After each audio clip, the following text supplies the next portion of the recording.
Five's my lucky number, you know. Is it? Oh, yeah. Yeah, 4 is mine. So we're Really? close. Yeah. I love it. I like 5 because there's 1 in the middle and 2 on each side. Oh yeah, very balanced. Yeah. It's almost like the 2 on the side is the firm, solid foundation to allow that center to rise. At least that's how I see it. Yeah, football. You know I love sports. Mm-hmm. You got your center, your guards, and your tackle. And that guy in the middle is the foundation. Yeah, that's right. The quarterback. So number 5. That's right.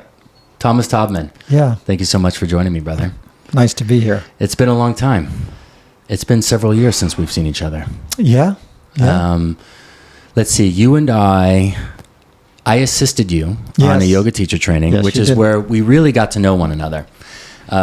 We had both been teaching. You had been teaching longer than I have, and at Yoga Works longer than I had been.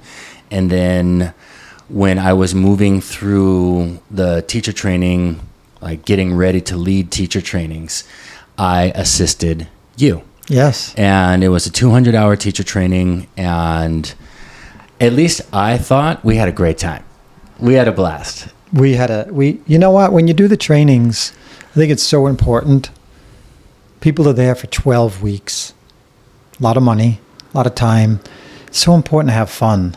And, you know, something I never told you, that, you know, your reputation at the time was a tough guy and, you know, things might happen. And Really? The reputation within the company? yeah, man, it was like Sean has a big head. You come into his room, you better listen to what he's saying. But let me tell you, you came into that training, and I mean this. We were there to serve the students, and you helped me. And I was Annie's assistant 3 times in a row. And I learned so much from Annie. And Annie would even say to this day, she was hard. I mean, I cried a couple of times. Back in the day, it was a little bit different. And then as you do the trainings, I don't know, some people wouldn't be there to serve the training. You, because I had this preconceived notion, we always got along. We didn't know each other that well. Mm-hmm. And you're a big guy, you're strong, you have a presence. And I'm like, I wonder I did say yes. So there was that feeling there because they would always ask me. And there were certain people that they would ask me and I would say, you know, I don't think it's a good fit. You did everything. You were one of the best. And you were teaching. Well, some of these people weren't teaching. Mm-hmm. You were teaching for years. You had full classes. And you came in and we served the people, right? And I thought it was a great balance. And it was one of my better trainings. It was one of the only trainings where I had 2 men. Mm-hmm. And we were very sensitive because we have women around us. And I know part of my yoga journey has been to learn how to be around different people. So it was a great training. I thought we did. And who cares? It's really the student's experience. You might think you do well. I might think I did well. They had a great time. They learned a lot, mm-hmm. and we had fun. Yeah. No, it was a fun training. It was the first teacher training that I was on that side of the aisle. You know, I was in the trainer department, and so it was fun for me to learn from you, like how to lead that many people for so long. You know, I've always considered teacher trainings to be a 12-week long yoga class. It's like it's your practice, but spread out. Instead of 90 minutes or 75 minutes or whatever length of practice you normally have, it then turns into 12 weeks. So I've always considered the yoga teacher trainings to be a really deep dive into the practice, not just and what I learned from assisting you is that it wasn't just for the students. It was also a 12-week deep dive into the practice for us. And what I learned about the practice during those 12 weeks was priceless. And I agree with you. I think we served the training, and we served the people that committed to it and showed up every day, and they did a great job. They learned a lot. We learned a lot. We had fun in the meantime. It was cool to be with another man and just really holding that masculinity in that space. But you're right. We are, I would say, men that have like a good grounding in our own sensitivities because of the women that are in our lives. I was raised by women. I didn't have basically any masculine figure in my life ever, basically. Wow. So I always had women. It was my mom, my aunt, my grandmother, and then my daughter. And so then it's just been this life with women, which is a blessed life, now we have 2 female dogs. And people are like, man, when you said you wanted to be surrounded by women growing up, you weren't joking, were you? I'm like, be careful what you wish for. Yeah. But you also knew, I think you knew that you needed that. I definitely needed that. I mean, growing up in New York and then doing my things in boxing and sports, then going into dancing. And my mom was a very important figure in my life. My dad was, but my mom was a lot more present. That I need that. Yeah, I need the yin for me, because my go-to is a little more aggressive. And as you have said, having daughters now, I don't want to always rage on them, because my dad had some rage problems. So the universe gave us a job where, it's nice to be balanced. Yeah. No, it's important. I mean, balance is everything, even within us. And I mean, that's why I get on the mat, and that's why I continue to practice, is so I can consistently and continually cultivate balance within myself so that I can better serve my loved ones. I mean, I say it every day in my practice. Every single day, I thank my daughters, my wife, for coming into my life as my daughters, my partner, my teachers, and my lights. And I promise them that I'll continue to practice so I can better serve them as a father, as a partner, and as a friend. I mean, that's why I practice, is to spot those moments when we're not living to our greatest potential, especially with our loved ones. And kids, kids are a very unique relationship because, there are no conditions that surround our love for our children, like 0 conditions.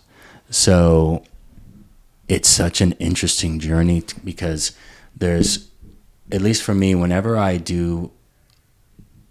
that nasty part of the shadow expresses itself through me towards my family, I because of my yoga practice, I'm able to catch it and make it right, like fairly immediately. I'd like to say immediately, but sometimes it takes me a few minutes. Sometimes it'll take me a couple of hours. Sometimes it even take me a couple of days.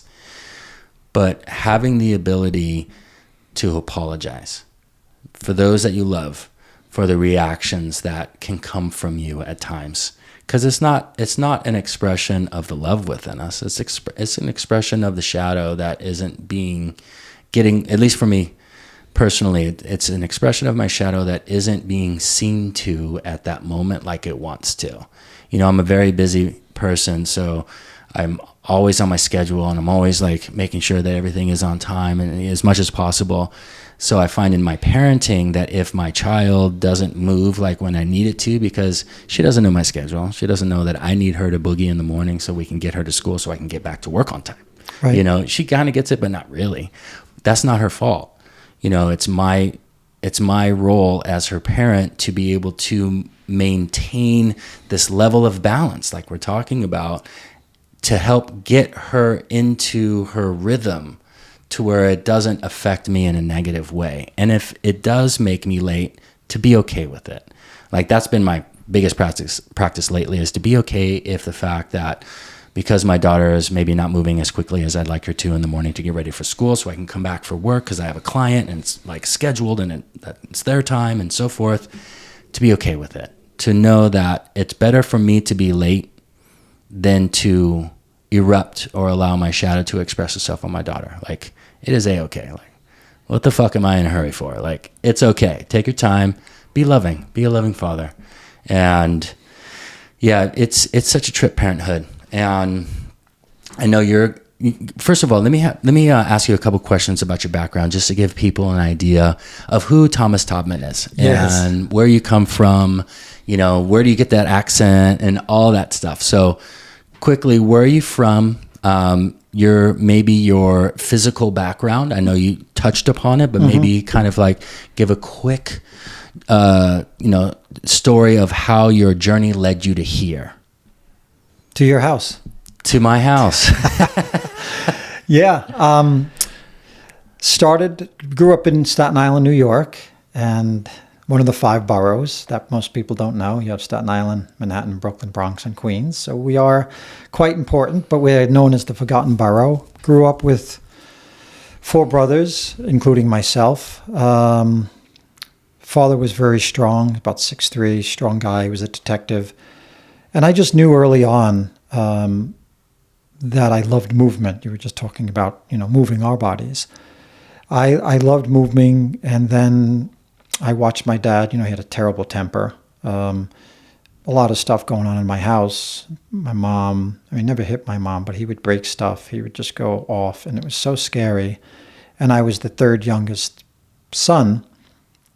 And for whatever reason, me more than anybody else out of the other brothers, I started to digest and take in my father's rage. And anytime you were vulnerable, for those of you around, and this is important for us as family, anytime you're vulnerable and you get smashed with a volcano, it just really, you can't be close to that energy because you're scared. So you're either going to do the fight or flight. My 2 older brothers went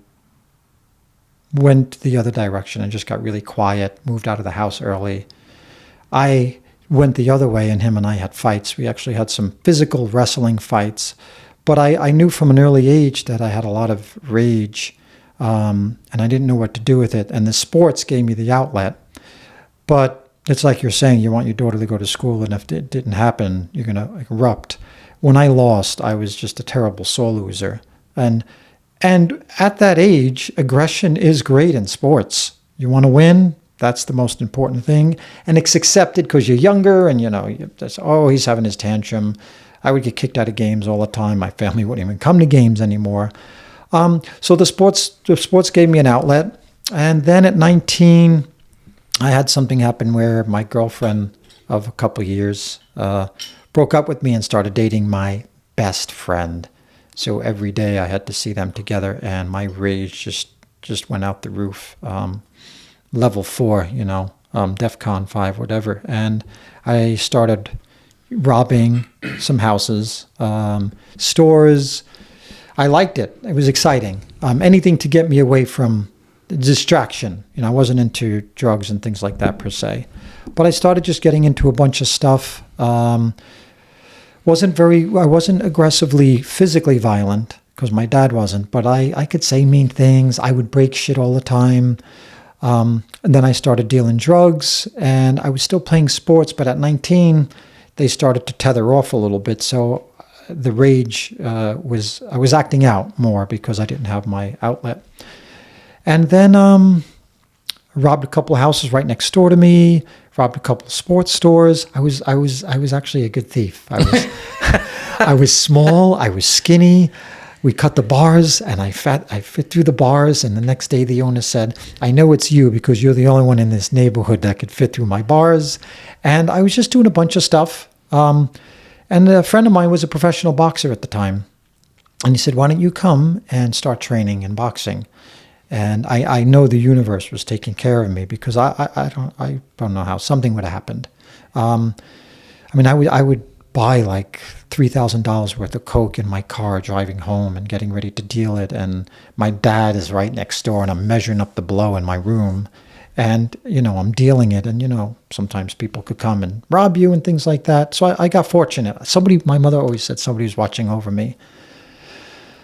And then, it's tiring being enraged. People don't want to get close to you.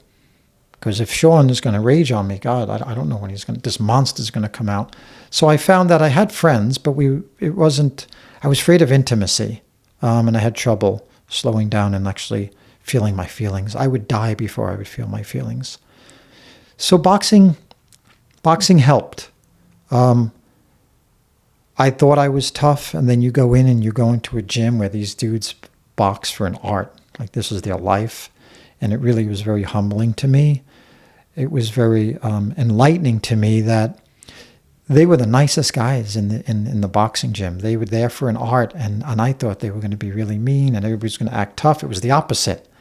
So it taught me that you don't have to act tough to be tough. In fact, some of the toughest guys I know can just smile at you and, say, hey, stop what you're doing now, and not raise their voice or anything. And I wasn't really good, but I was disciplined. I worked at it, man. Every day I would be going up to Manhattan. I'd be going into some great gyms. I was going to college at the time, but I loved it. 2 hours back and forth from the ferry, from Staten Island.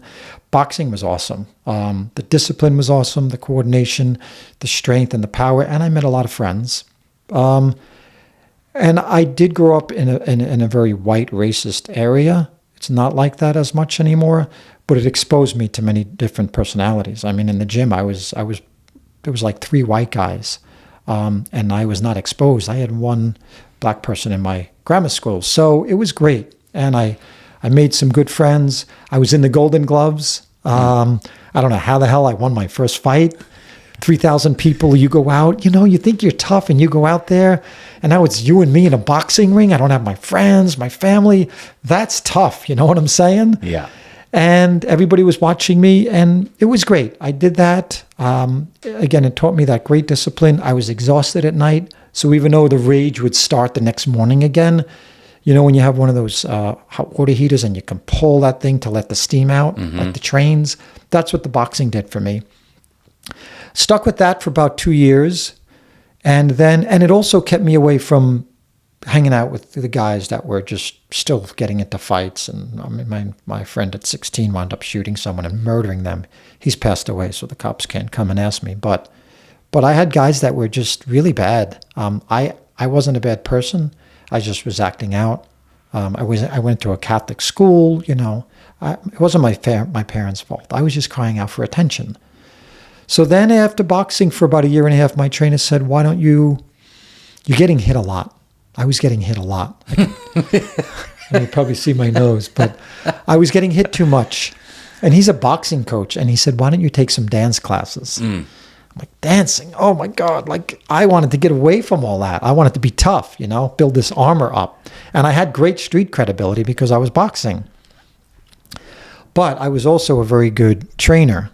And if my trainer told me, I was a good student. If my trainer told me, you need to dance, I need to dance. So I started some basic Jane Fonda, the bands around the head. I was doing step classes. And before that, dude, I would go out to clubs and stuff. I would not dance. I would stand. You ever see those people? They stand right on this, by the stage, by the dance floor. They will not get on there. And I didn't drink. So I didn't have the drinking bowls to get out there. And then I started dancing, and it was a little more subtle than the boxing. It really allowed me to get more in touch with my body. Not that boxing doesn't. I love boxing. It's just different. And I loved it. I loved the music. I loved the beats. I was not good at first, but again, I was going to dance. I was going to boxing. I was going to college. And again, my dad was happy because it kept me off the streets for a while. And then I really loved dancing so much that I fought another couple of times, and I didn't have the passion. And my trainer, you have teachers in your lives, and my trainer was a father figure to me at the time, and he knew it. And he said, look, you don't have to do this for me anymore. You did what you had to do, and I'm okay with it. And it was a very emotional moment for me, because growing up, I grew up with a lot of shame and guilt. I was Catholic. My dad's dad was Jewish, so there's just repent and you're going to hell and all these things. And now I have this guy who invested 2 years in my life to help me. Didn't get paid. I paid for my membership. And he said, it's okay. So he gave me permission, and I danced in Staten Island, and then I went to Broadway Dance Center, which is a really serious dance school. I was not that great, but again, 5 days a week, 6 days a week. I was dancing with Brooke Shields and some other I was dancing with Broadway people. And my teachers would look at me and they would like shake their head. I would go across the floor in Broadway, in Manhattan, across the floor in these ballet classes. Do you know when we watch people do yoga, we try not to be judgmental, but we're teachers. And, you know, you have that like, what are they doing? And he would just shake his head and smile at me. But I stuck with dancing. I loved it so much. I won a $1,000 dance contest in my MC Hammer pants. Nice. I went out dancing every week. It's a great workout. Met some people, really nice people. Dancers are nice people. And I stuck with that. I started teaching dance at a local area. I started teaching hip hop. Loved music. And it was there again. It helped me, right? Because dancing is very vigorous, is very strong, and ballet is intense. So I still had my outlet. Wasn't robbing anymore, no more drugs and things like that. And then from dance, my dad said, why don't we try a little bit of yoga? And I fucking hated yoga. Who said that? My dad. Your dad. My dad. The 6'3" Staten Island detective. Yep. Said, let's do some yoga. Wow. That's cool. At 40, he was at 40 years old. And let me tell you, Sean, he could rage with the best. Massive. My head was up to his chest, you know, and I did yoga and I hated it. And I know why I hated it. Because if you're really doing the yoga, you're feeling your body. And I did not. Still, even with these things were Band-Aids. And they were effective Band-Aids. But I still had the rage because I wasn't dealing with why I was raging. Him and I still continued to just have explosions. One night, I think I was about 19, and he was yelling at my mom like he always did at night. And my kitchen would be in shambles. I mean, there would be cabinets down, glasses broke. She would be crying, and she was like 5'3". And we heard this very often. And like I said, my two older brothers were more passive. And I had broken my ankle playing football. And I don't know why, but I thought it would be a little safe for me because I was hurt. So I went down the steps. We had to live in a 2-story house. I went down the steps, and he was in my mom's face, and she was sobbing. And he looked over to me and he said, what do you want? Because nobody ever came down when he was raging. I said, I want to make sure my mom's okay. And he said, it's none of your fucking business. And I said, it is my business. That's my fucking mom. And his face turned like a bull. And I was about 30 feet away from him. He was in my face in like a quarter of a second. And you know when you're so angry, you spit. We were spitting at each other. And we were going off.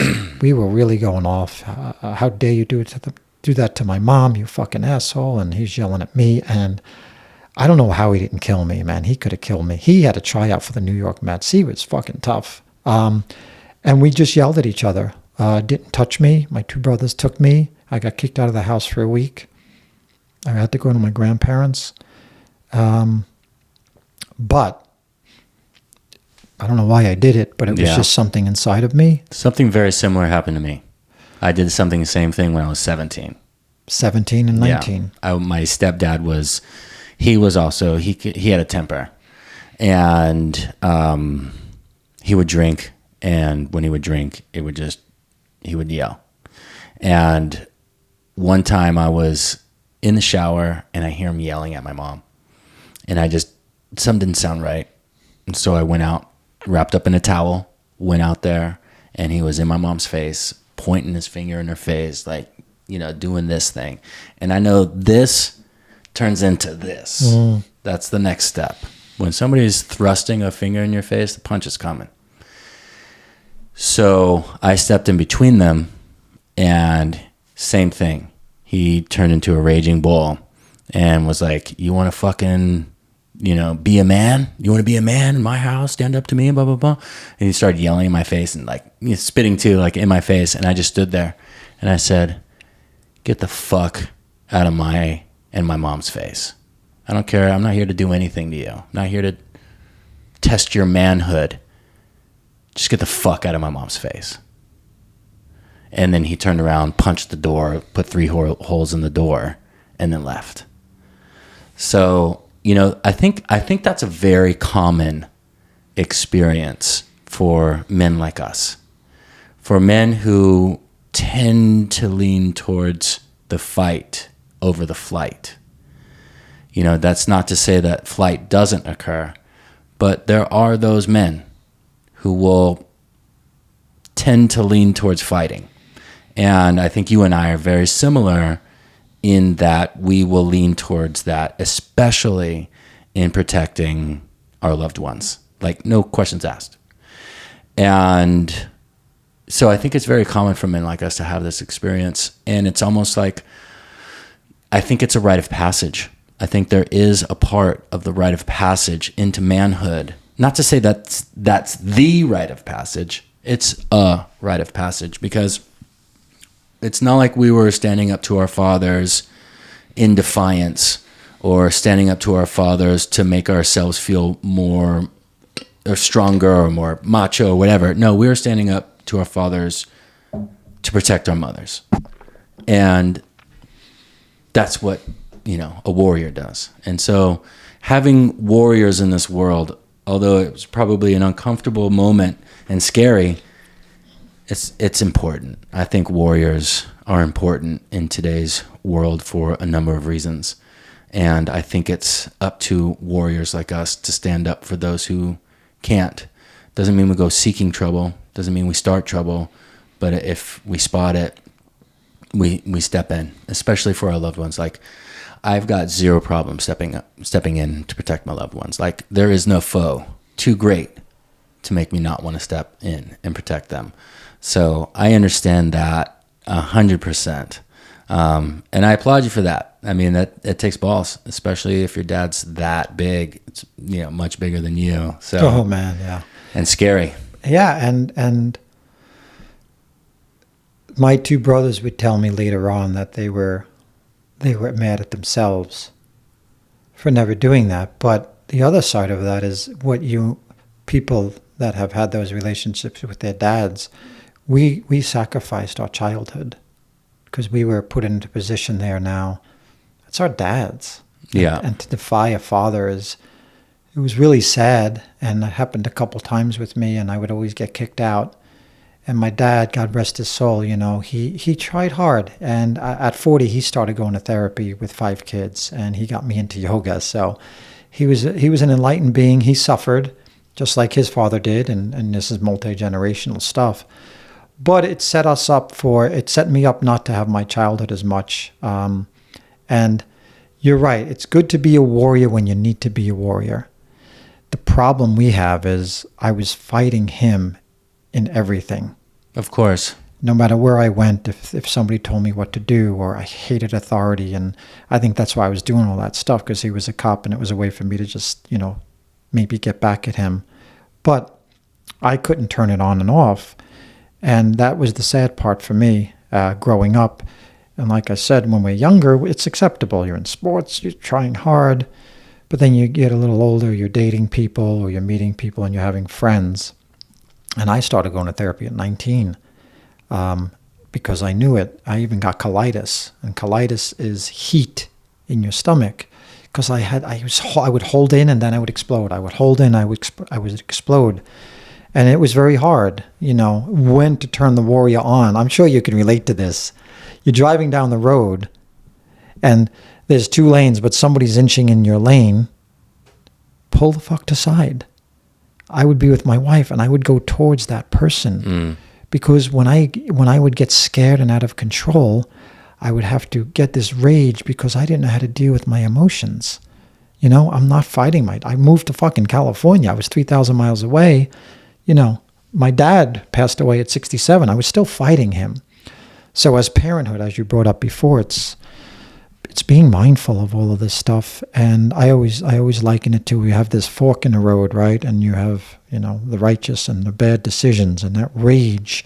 I'm trying to just take that detour and put up some little fences there and make it harder to go there. And like you said before, timeouts. I was in anger management for 3 years with other guys that were court ordered. And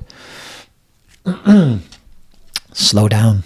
Yeah. Slow down our practice, slow down our breath. But yeah, we were put in a position. I'm proud of what we did, but I'm not proud of, I actually became the thing I didn't want to become, and I became a lot like my dad with my wife and my kids.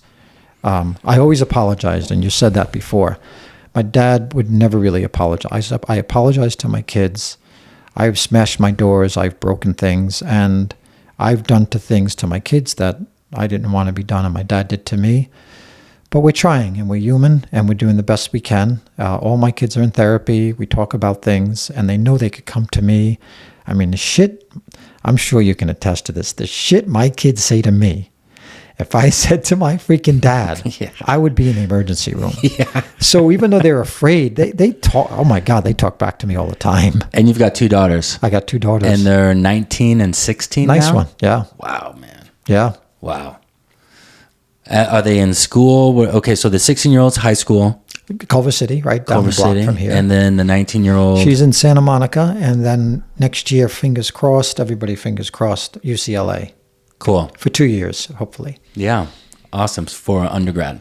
Undergrad, yep. Yeah, cool, man. Congratulations. Thank you.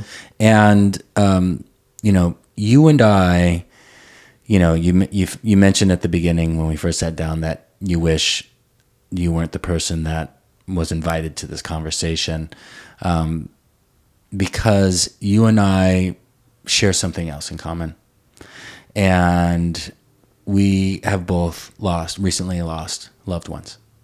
And, you and I have been going back and forth about wanting to get together and support one another and really talk about it. And, I think it's really valuable to talk about our grieving process.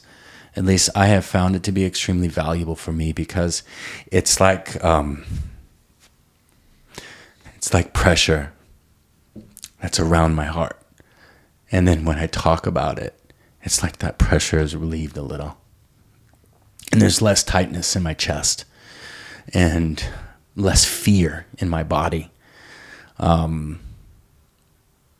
But I think it's so valuable for people to talk about it, especially men, especially coming from backgrounds like warrior backgrounds, from, coming from father-son dynamics that might not have been the healthiest or most balanced or most loving or most compassionate, especially for us, because sadly, I think there are more men like us than the otherwise.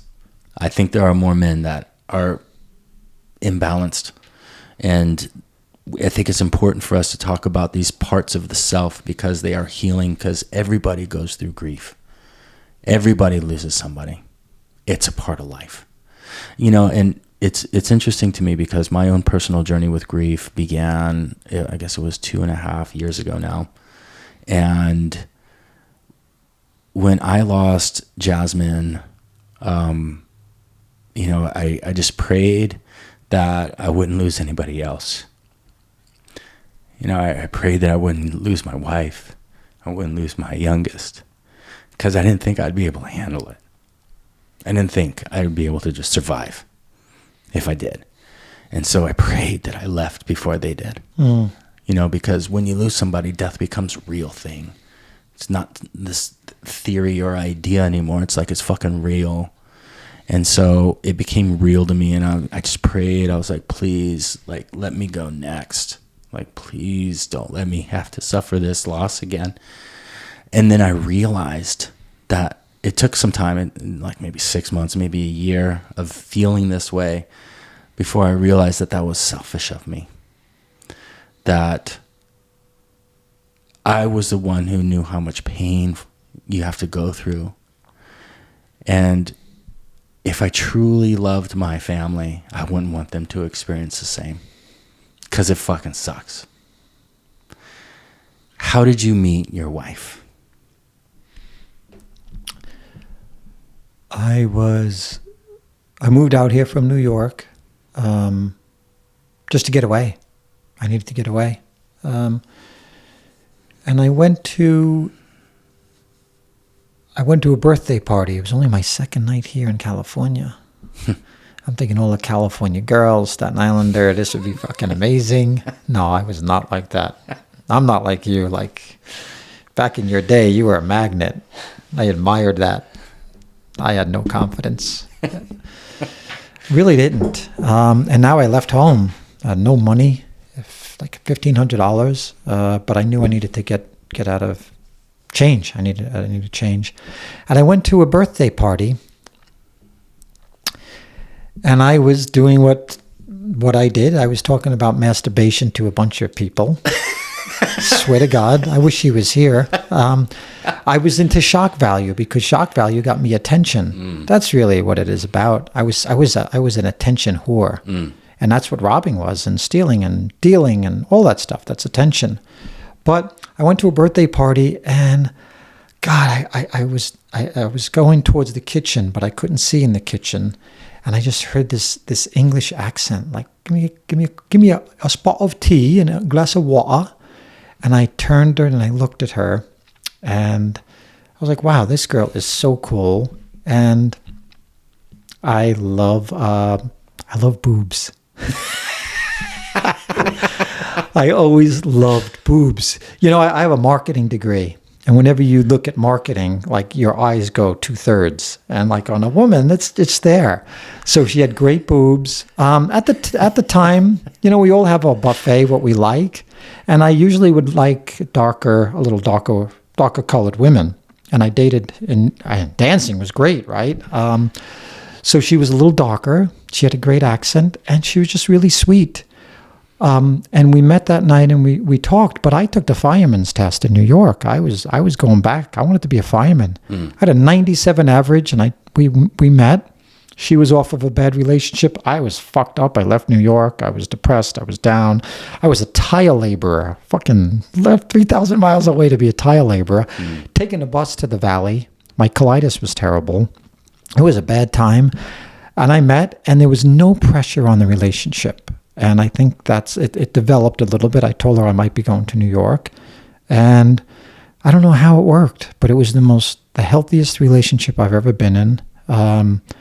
And we worked because when I first met her, a friend of mine came over and we were playing cards like this, and he was beating me. And I just met my wife like 2 weeks ago, my girlfriend, and we're playing game, and he's beating me, and he's starting to trash talk me in her house.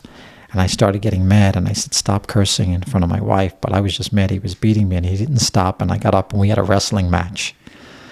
And that was not a good way for my wife to see me. So we started therapy. And the therapist looked to her, like if you and I were sitting there, and she looked at my wife, and she said, if he doesn't go to therapy, you run for the hills. Do not be with this man. Because that therapist saw what I had. So we just, you know what, Sean, we worked together. We loved each other for our imperfections. We accepted each other.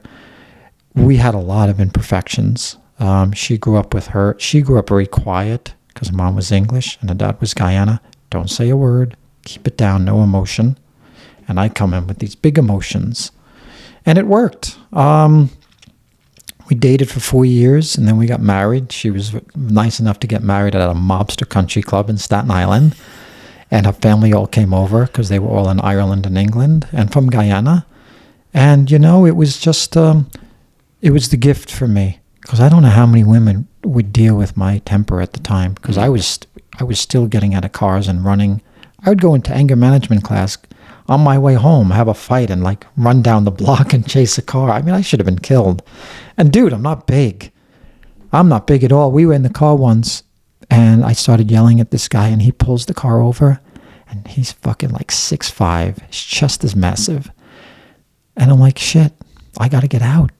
And I'm standing up to his fucking chest, and he probably thought I was crazy because I was so small, but I exposed my wife.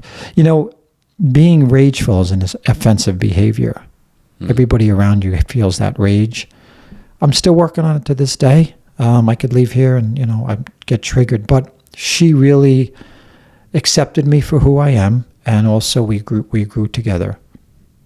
So you were married after 4 years. Got married after 4 years. And then how long until you had your oldest? So we 1998, and we had Molly 2003, which anybody who's getting married, don't have a child right away. I don't want to tell you what to do, but work on your relationship first. So we had a good 7 years for her and I to work. Because anything that's going on, as you know, you add a child to that equation, and it's just going to magnify everything good and everything that's not so good or not so healthy. So we had Molly at 2003. We learned. I was actually a decent parent because my mom was very nurturing. I did not like the screaming and the crying because that's when I think my childhood, I didn't get attention. So it actually pushed my buttons. But obviously I never hit my daughter, but I did things. I gave her a couple shakes and things. And, I was a little worried sometimes. I'd have to call my wife at work to help me. And then still in therapy, still working on ourselves together and apart. And then we had Caitlin in 2007, and she's 16. So 19 and a 16-year-old. And then, so you had a house. Did you move into Culver City at that point? Or? So I was when we were having Molly, which was 2003, I was in a teacher training with Matthias Ratti and Lisa Walford. And, it's like down in Main Street in Montana. It's like yoga on crack, dude. Yeah. I was in great shape, but I was in dancing and boxing shape. I was not in yoga shape. So I did this training with 40 people. So much competition, not from Lisa and Mati, but just maybe it's in my head, but it was a lot. It just didn't feel very nurturing to me. But I was in a training and I was having a baby probably a couple months after the training. And we lived in an apartment and I felt like a complete failure because my family always had a house. It wasn't the nicest house, but I grew up in a yard with a house. And now I'm in a freaking apartment having a child, learning how to teach yoga. I'd done some other things. I really wanted to be a sports announcer after the fireman's test fell through. But it was that time during the training that, again, was forcing me to look at myself. And we lived in a 2-bedroom apartment. And we made it work because my wife was a hairstylist. She was the breadwinner. That's how I know she loved me, because I had no money, And she would work, I would work. We split shift with the kids, with Molly at first. And then just as we were having Caitlin, we bought a house, 7 blocks from here in Culver City, and we've been here for 16 years. Okay. Yeah, it's a nice house too. Yeah, thanks. I've been there. It's nice. Okay, and then so your kids are born, you take the teacher training, you start teaching. Actually, at the time I was painting. I had a painting business. I'm a great painter. I love painting. It's meditative. I was painting Scarlett Johansson's house while I was in the training, and I was learning the training. And as you know, you're not going to make money in yoga right away. So I was teaching for free or very little money, and I was painting on the side, running a contracting business. And then little by little, I think I just stuck around long enough where they had to give me some classes. I did the 300-hour training. And I had taught dance, and I actually taught boxing. And I like to be with people, and I like to chat. So some of it came natural, and some of it didn't. It took a while to learn the art of the yoga itself. Mm-hmm. And then when was your wife diagnosed? We're going to get to this. Oh, man. If it's okay. Yeah, it's fine. That's what we're here. Yoga's finding comfort where there's discomfort. We're here to share, because I wish I leaned on people who lost people. And I think it's important for us to share our experiences. That was 8 years ago, which would have been, what's it, 2015. She had some, she was 50. We had our 50th birthday party, and she had some hot flashes and diarrhea. And we went to the doctor, and he's like, who doesn't have those at your age? Probably getting into menopause. And she just wasn't feeling well, and her stomach was really off. And I was teaching at South Bay. I'll never forget this. And her friend, who was a nurse, took her to a doctor. And her friend called me up. I just finished teaching my 1:30 class. When you would pass the water treatment center, go out the back. Mm-hmm. And her friend was crying and said, this is not good. And I had to pull over. And she said she has spots on her liver and she had spots on her breast. And I just pulled over and started sobbing. And that night was just, you hear the word cancer, and it just, I don't know. You think your life is over, like you're saying, that pressure on your chest, and just like I just couldn't deal with it. And she's the one that had it. So that was the first time. And then it just starts a plethora of tests. I mean, your whole life stops. I was still working, but your whole life stops to take care of this person. And it's the kids, like you were saying, what do you tell the kids? So we had to go to Cedars Sinai for a biopsy, and they did a biopsy, and I was in the room with her there, and I was just trying to be supportive. And for someone whose whole life was about not feeling and going towards rage and anger, well, that's not what she needed there. It wasn't about me, If I wanted to go in my backyard and throw shit, whatever, right now is about holding space. So they did the biopsy, and I was working at Westwood as well. And I remember leaving Westwood on a Friday, and that nurse friend called me up and said, great news, benign, non-cancerous. They biopsied the tumor. It was in cancer. So for a week, we thought she had cancer. We had a party. I was just so grateful for her. And then we decided to take these spots. The breasts were nothing, so they ruled that out. But she had these spots on her liver. And our doctor was at Good Samaritan Hospital. He was a hepatologist, and they had to go in there, and he's like, we were going to go to New York. And we're like, hey, should we go? And he's like, you know what? I said, if it's your wife, would you do the surgery first? He said, let's just go in and get it out. So I knew the nurse in there with him, and she's giving me the play-by-play. She's saying, your wife's out. They cut her open. All her organs are out. Like, I didn't want this. Yeah. She gave me everything that was going on, and then she stopped texting me. And I was doing a private. And, Sean, you just have this gut feeling, and we know now with the vagus nerve and all this chemistry that, your gut. And I remember rushing down on the 10, going really fast. And I was in the hallway with one of her best friends. And I knew the doctor. He was actually a friend. And he came out, and he said, I got really bad news. And he said, it's cancer. Don't know how bad it is, but it's cancer. We have to wait for the pathology to come back. And his name was Dr. Ramos, this little Cuban guy. And I turned to him and I said, what do I do? And he was a theology major as well, which was ironic. He said, keep eating, get rest. And when you decide on a treatment, go for that treatment. Don't get distracted. So that night, she was still sleeping. We went upstairs. We went in the IC unit, and she just thought she was going in to get these benign tumors out. And he came upstairs, and he said, do you want me to tell her or you? And I said, I can't tell her. So she woke up, and he was right by her side, and she said, how did it go? And my wife was very simple, just enjoyed little things in her life. And she said, how did it go? And he said, I got bad news. It's cancer. And she goes, oh, that's not good. He said, but we have to find out. Let's just find out the pathology, because it could be, he said, a chihuahua or a wolf. A wolf's going to take big bites out of you. A chihuahua we can deal with. So as you know, your life is just, you're fucking numb. I stayed in with her overnight. I didn't have a lot of money. We didn't have this freedom. So there's pressure of trying to keep the house, and so many things just go through your head, and you feel like everything's just closing off on you. We had great support. We had some nurses there. And the news came back as good as it could be 4 days later. It was called neuroendocrine cancer, which is a hormone-based cancer.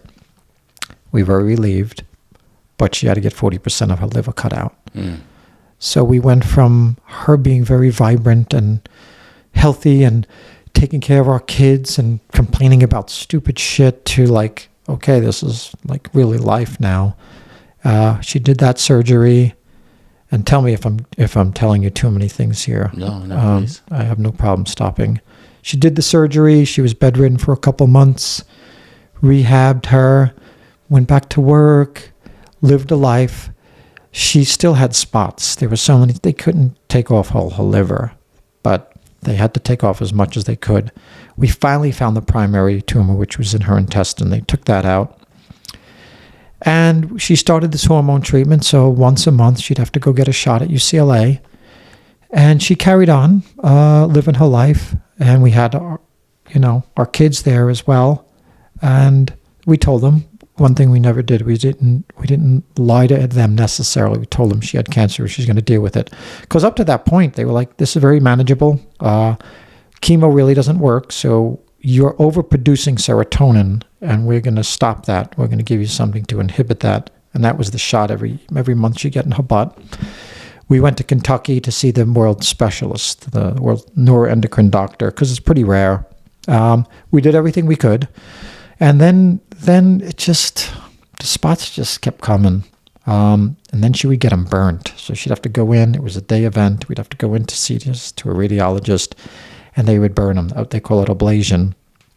And the poor thing, I mean, she wasn't big. She was like 5'3" and not the biggest woman. And, Sean, that's fucking courage. She never complained. She never complained about shit. She went in every day, did what the doctors told her. They did ablations. We took care of that. And then they kept coming around. Her numbers were decent. But finally, going fast forward a couple of years, there was a new treatment coming out of Germany called PRRT. It's sort of an isotope where they shoot you up, and it targets just those spots, and it goes to their spots. And right before that, her ovaries had two big tumors, so we had to take her ovaries out. Like when you just did that, like it makes me sad because we know what we went through, right? And it's a lot of work. And they took her ovaries out. We did more treatment. And things were okay, that she had to go through stuff for 7 years. But then we did the treatment, the PRRT, which is hard on the body too. It worked again. And then the last year, which was a year and a half ago, I had to take her. She was sick. She was throwing up in the bathroom, losing weight. So I took her to UCLA. You're in the waiting room, you're in the emergency room, and we checked her in, and they ran another scan. She was getting scans every couple months, and we were okay. We weren't in, like, danger territory still. They were manageable. The liver was okay. But it exploded, It exploded into her stomach. And we were in the emergency room, and he comes in, and he's like, you have these tumors, and 2 of them are in a really bad place because she had a blockage. She got obstructed, and she almost went sepsis. So so they admit us, and we're deciding what to do next. And I'm like, can't we just take them out? And he said, no, we can't take them out because they're in areas that can't be taken out. She was afraid to eat because now your tunnel is smaller. And that fucking woman had about 9 lives. But for 8 months, I just watched her, just take away all her function. She lost about 60 pounds, very thin, couldn't stand up anymore, and her legs started getting edema. I would watch her breathe at night, and I could swear like it was going to stop. And she just kept going. She wanted to be there for the kids. So the night before she passed, she did chemo, almost killed her. And the night before she passed, she was in a wheelchair now. This vibrant young lady, had no function. I gave her showers, I take her to the bathroom. We had a nonstop people making her comfortable. She had a bed sore we had to take care of. But she wanted to be home. We did her medical objectives and things like that. She goes, I do not want to be on a machine or anything like that. And the night before, my 19-year-old daughter and 16-year-old, well, they were what? She was 18 and 15. And my oldest daughter looked at her and said, listen, Mom, it's okay. Like, you can go. Like, we're going to be okay. We don't want you to suffer. So we sat around in the circle, and my wife's like, what are we talking about this for? I'm not going anywhere. I don't even want to have this talk. Like, this is silly. And she mentally would not have gone anywhere. Jane did not want to go anywhere. And that night I was watching her breathe, and she was fighting me because she didn't want to go to bed. And I know why. She didn't want to go to bed because she didn't think she was going to wake up. So she went to bed, and I was in the back room, and her best friend had been with us for a week.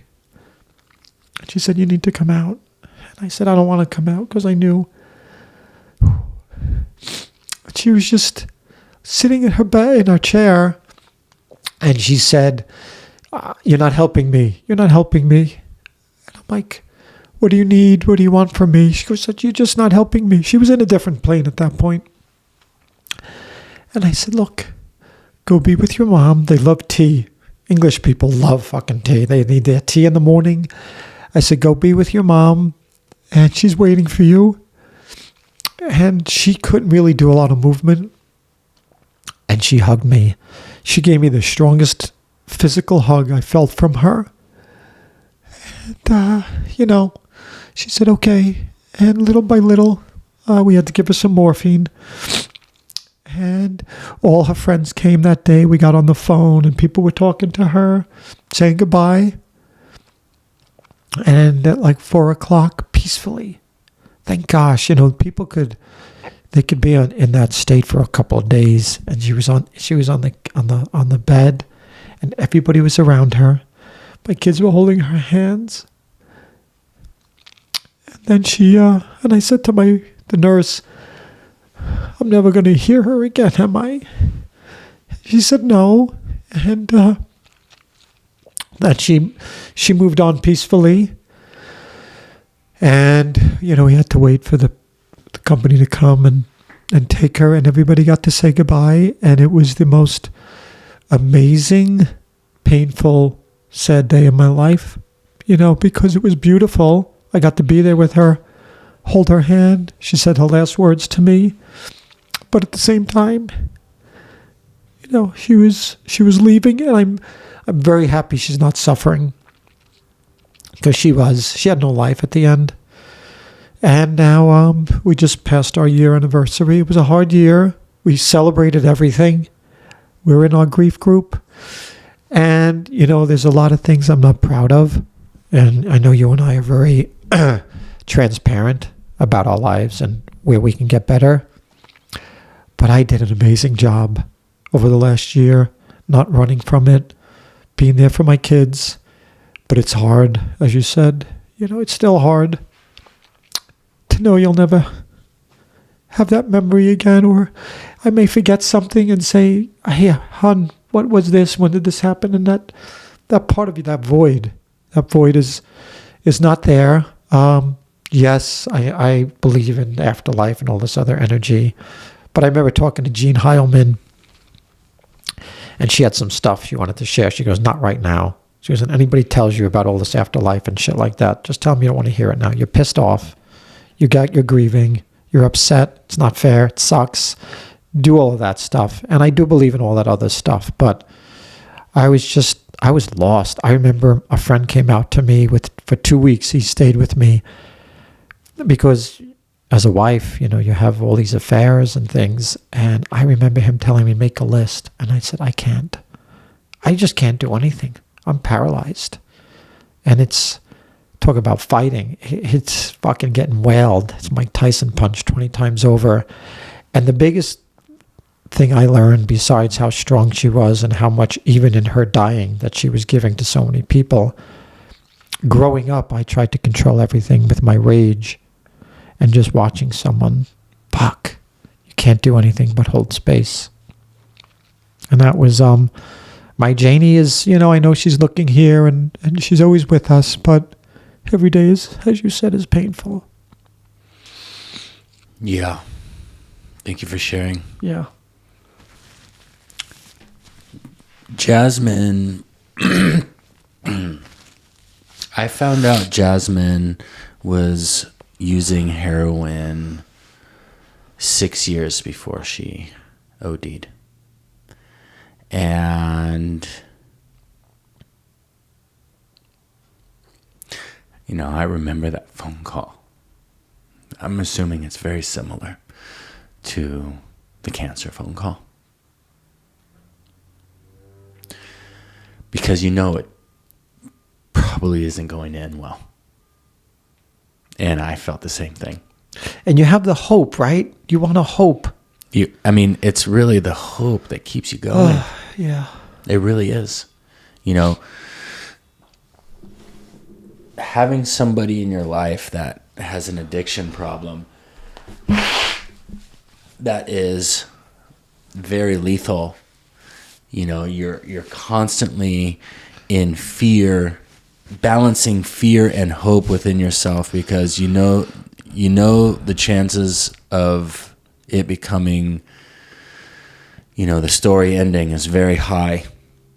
But you want to hope that they can see the light and get to the other side. You know, we did as soon as I found out, I got her into a rehab facility.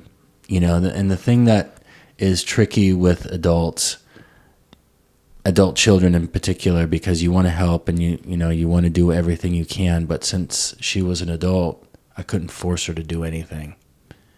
I couldn't force her to go to the rehab.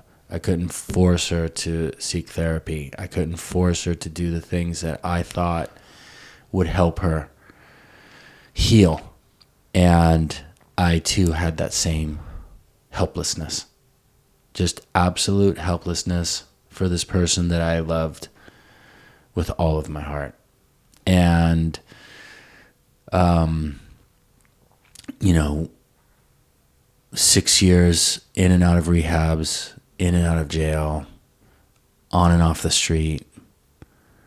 One time, she would always come back into town, and, I wouldn't hear from her for a while, and then I would get a text, she's coming into town, and pick her up, and it was always something different. She'd show up with a guy, and then she'd show up with face tattoos, and she'd show up, clearly homeless, and, It was such a heartbreaking journey, because, I remember the day she was born. I was there. I saw her take her first breath.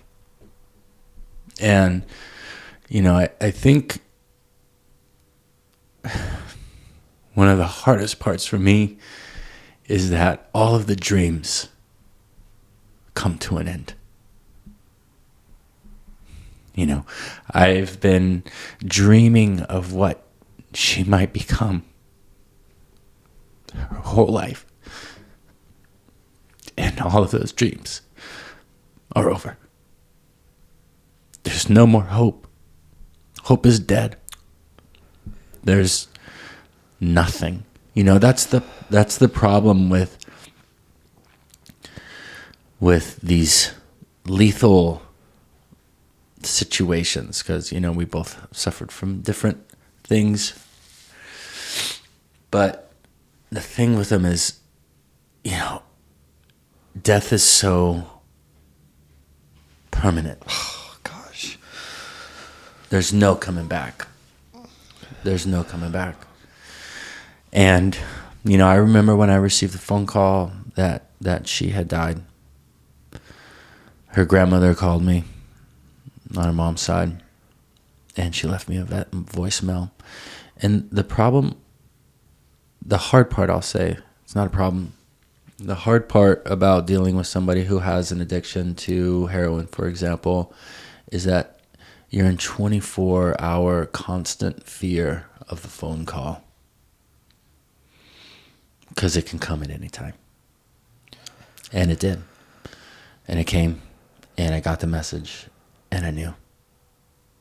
I just knew. And then I called her grandmother back, and it wasn't out of the ordinary for her grandmother to call me. It's not like we kept in close contact, but it wasn't out of the ordinary. And she told me that Jasmine had OD'd. And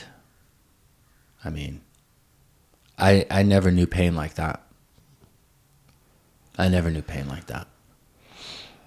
then when I went to go say goodbye to her, I got to view her, and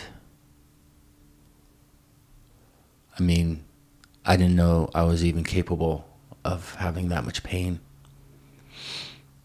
And you mentioned something that I think isn't talked about. At least I never hear it. Like, people don't talk about this stuff. People are so afraid of it, and it's almost like, I know we touched upon it, and we'll get into it a little bit more, but it's almost like people think it's contagious, and if they don't talk about it, it goes away.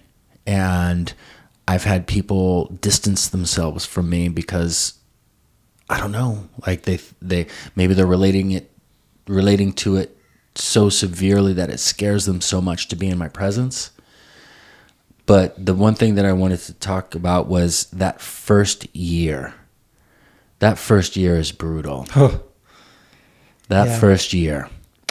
Yeah, I just wanted to follow up on something you said, because, we have a lot of military people and people that have PTSD, and that's a serious, and I how can I relate to what people go through in wars and they come back here? But I started getting afraid of getting text messages from my daughters, and they would have to, if they called me or texted me, they would have to preface it by saying it's not an emergency, because that last 8 months, everything that I was worried about, we would get texts sometimes, and I immediately thought the worst. Mm-hmm. And you're living with that cloud. It's very stressful. And it should help us have empathy, because we don't know what other people are going through. But that constant fear is exhausting, isn't it? And and like you said, helplessness and fear. And it's crippling. It truly is crippling. In that first year, it's all of the first. It's the first birthday. It's her first birthday, the first anniversary, the first of everything. I remember the first Father's Day, and I went surfing. I didn't think about it. Like, it was Father's Day. It was Sunday. I was going surfing. I just went surfing. I think there was pretty good waves. I don't think it was great, but I went surfing. And I get out of the water, and I got a text message from a friend of mine that lost his son to suicide about maybe 5 or 6 years prior, something like that. I think his son was 17. And he sent me a text, and it just said, "Happy Father's Day." And it hit me like a ton of bricks. That this was my first Father's Day without Jasmine. It was my first Father's Day without me hoping to get a phone call from her since she was born. She made me a father, and here was the day to honor it, and it was my first one without her, and it was really hard. Birthdays, everything was really hard. But you were able to get up and go surfing. Yeah. Was that a conscious decision? Like, you knew the day was coming. So how did you not just stay home, or how did you get up and do that day? I love surfing, and it's almost like my happy place. I like to go alone. Obviously there's tons of people in the water, but I don't talk to any, you're sitting out there alone. And so it's almost like my place to sit and reflect and be with myself. And I've always given myself that when I need it. When I need it, surfing is there for me. When I want it, surfing is there for me. Like, I've gone through lots of difficult moments and challenges in my life with surf as an aid. I love that. It's almost like me going back to the source. I'm in the water. I'm, riding waves. I'm sitting with myself, appreciating the beauty of nature. It was a conscious decision, but once again, it was so fresh.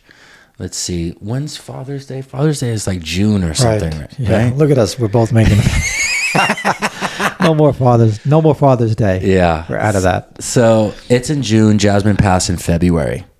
And so it was a couple months, and I just didn't think about it. Yeah. Just woke up because I wake up at 5 to go surf, and it just wrecked me all day long.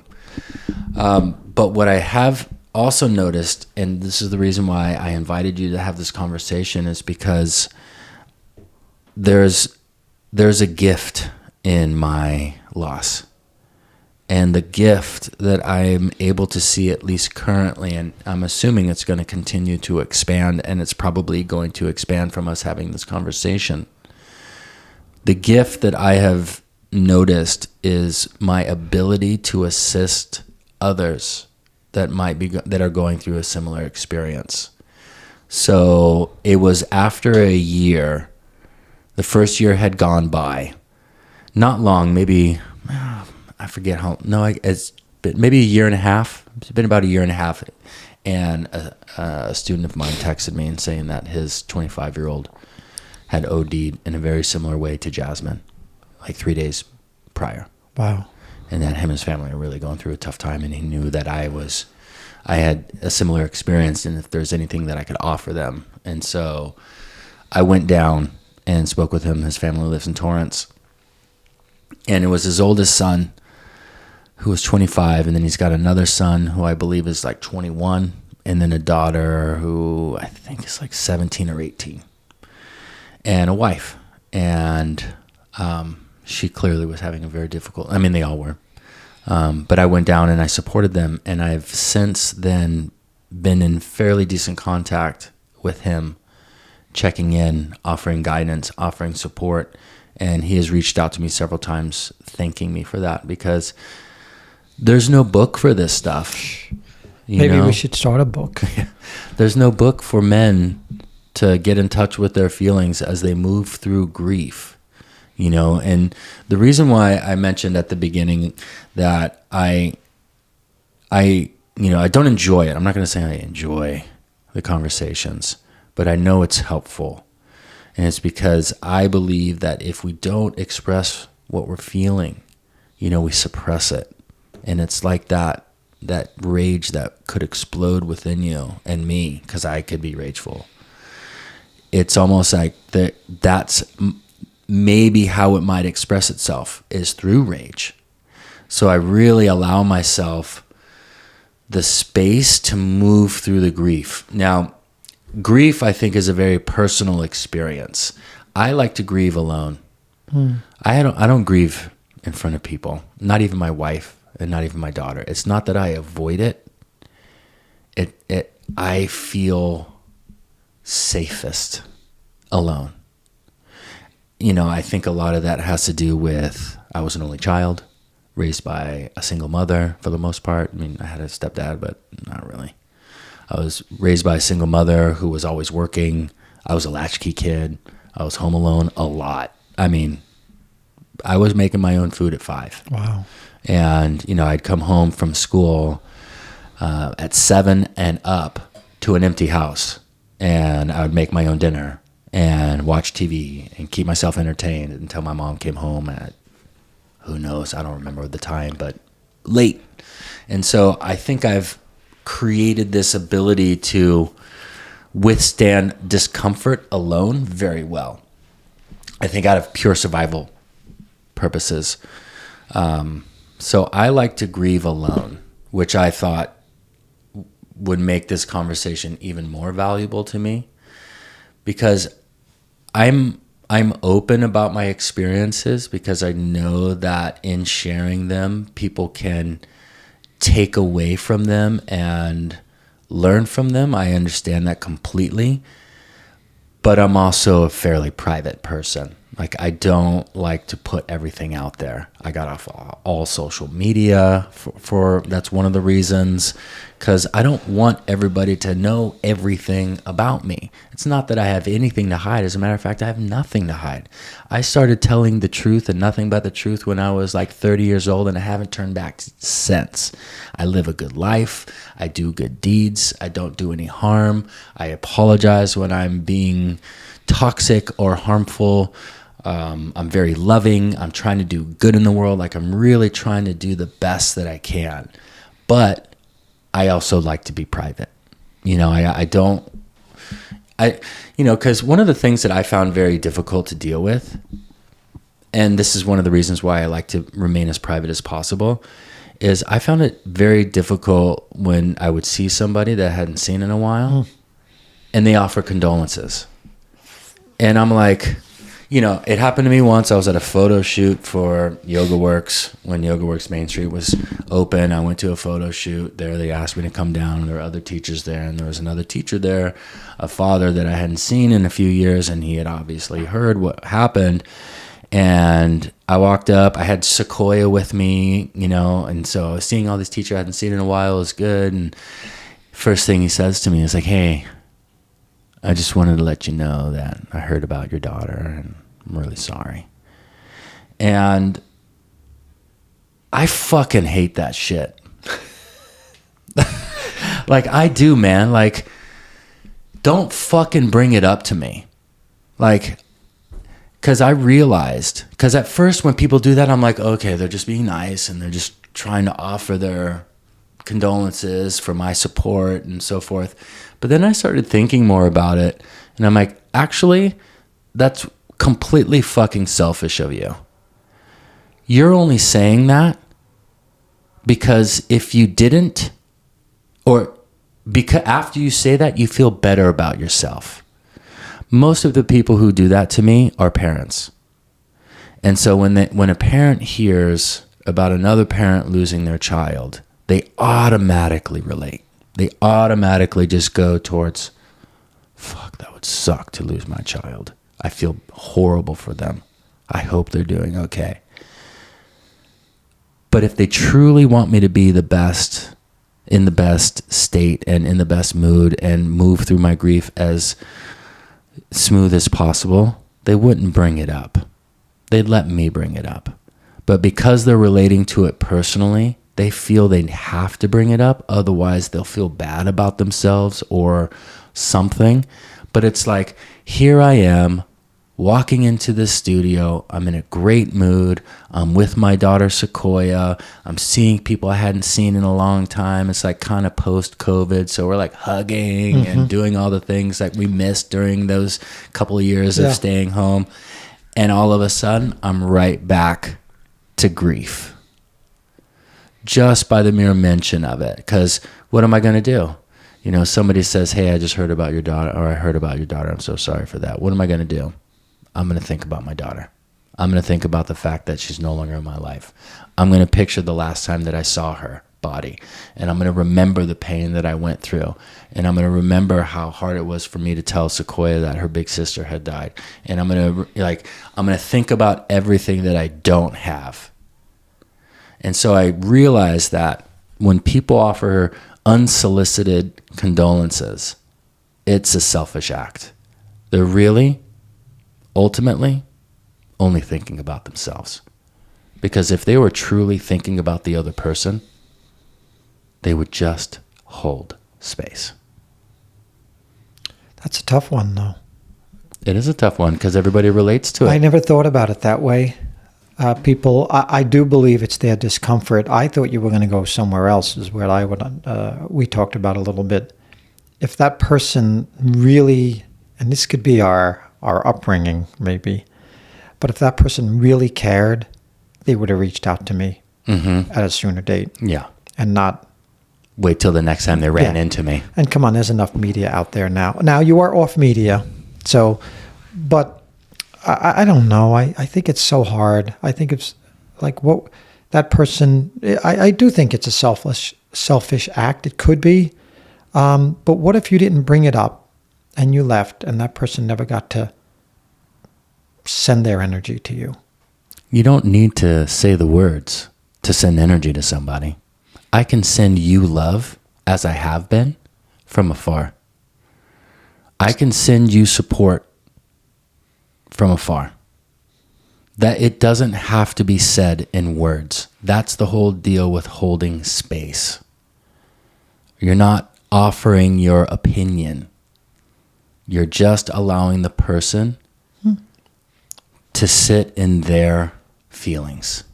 And if they want to bring it up, they do. If I wanted to bring it up, I would. If I wanted to talk to you about it, I'll bring it up and we'll talk about it like we are right now. So if you could go back to that and you can replay that, you would just want that person to just be like normal? I mean, yeah. Okay. Actually, I mean, I'm trying to live a normal life. Right. You know, my loss is a part of me. Right. You know, but I don't want it to be what makes me who I am. Like your identity. Exactly. Right. You know, I want to live a normal life. You know, that's, you know, the hardest part is doing exactly that. Yes. The hardest part is living a fucking normal life. Well, because it's not normal. It's not. No. And it never will be. No. Like, there's something We didn't say different. bad. We didn't say bad. We No. just said it's not normal. No. And it will never, ever be the same again. No. So the best we can do, you know, people say, oh, the grief will leave you. Well, I hate to say it, but it doesn't. You just learn to live with it. I have. I'm sure you have. And I think it's very helpful. I've talked to people that have lost people 20, 30 years ago. They can cry on the spot when we start talking about it again, but they live their life.